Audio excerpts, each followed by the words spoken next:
I discovered my stepdad's 20-year secret, and it changed everything. When I was a kid, my mom remarried this guy. We'll call him Mark. He wasn't flashy, wasn't loud, but he was steady. The type of man who fixed leaky sinks, showed up to every school play, and never forgot to ask about my day. To me, he was just Dad. But there was always this weird tension in the family. My grandparents never really warmed up to him. My uncles avoided inviting him to certain gatherings, and anytime I asked why, my mom would just say, "They don't really know him like I do." I ignored it for years. Mark was the guy who taught me how to ride a bike, how to drive, even how to tie a tie for prom. He was there for everything, so whatever his past was, I didn't care. But when I turned 21, everything changed. One night, I was out with some friends at a bar, and this older guy kept staring at me. At first I thought he was just drunk, but then he came up to me and said, "You look just like your father used to."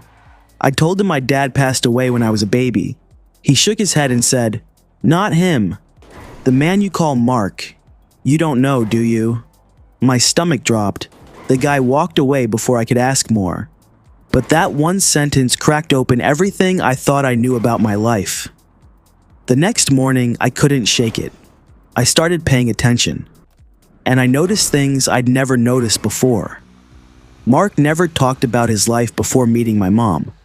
No childhood stories, no old friends. We didn't even have photos of him before he married her. Every time mail came with a strange return address, he looked nervous. I thought I was overthinking, until I found something. One afternoon, while looking for duct tape in the garage, I stumbled across an old box.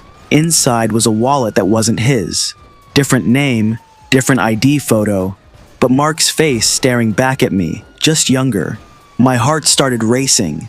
Who was he, really? I confronted my mom, but she just froze. Finally, she said, "It's not my story to tell."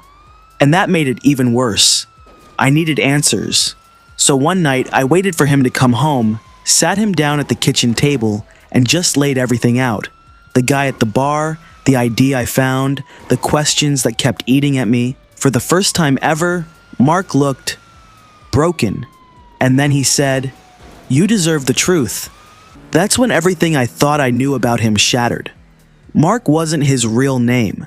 20 years ago, he'd been arrested. He'd gone to prison for a crime that, at first, he didn't explain. My chest felt tight. I couldn't believe the man who raised me had a record. Then came the twist I never saw coming. The crime wasn't his. He had taken the fall for someone else, his younger brother. His brother had gotten into trouble, serious trouble, and Mark, being the older sibling, thought he could protect him by taking the blame. He believed his brother would turn his life around if given the chance. But while Mark sat behind bars, his brother disappeared. Never wrote, never visited. He just vanished. By the time Mark got out, he had nothing. His parents had disowned him, his friends had moved on, and his reputation was destroyed. So he left his old life behind. New name, new start. That's when he met my mom. He didn't tell her everything at first, and by the time he did, she was already in love. She chose to keep his secret, knowing nobody else would understand. I just sat there, speechless. Part of me was furious. How could he lie to us for so long? But another part of me looked at him and saw the man who raised me, the man who never once let me down. He leaned forward and said, "I didn't want my past to define your future. I wanted you to see me for who I am now, not who I used to be." And that hit me harder than anything else. For weeks, I wrestled with it. Should I tell the rest of the family? Should I cut him off? But the truth was, I couldn't. Because when I thought about birthdays, school plays, late night talks in the car, all of those memories were with him. Not my biological father. Him. And yeah, he lied. But he also gave me a life.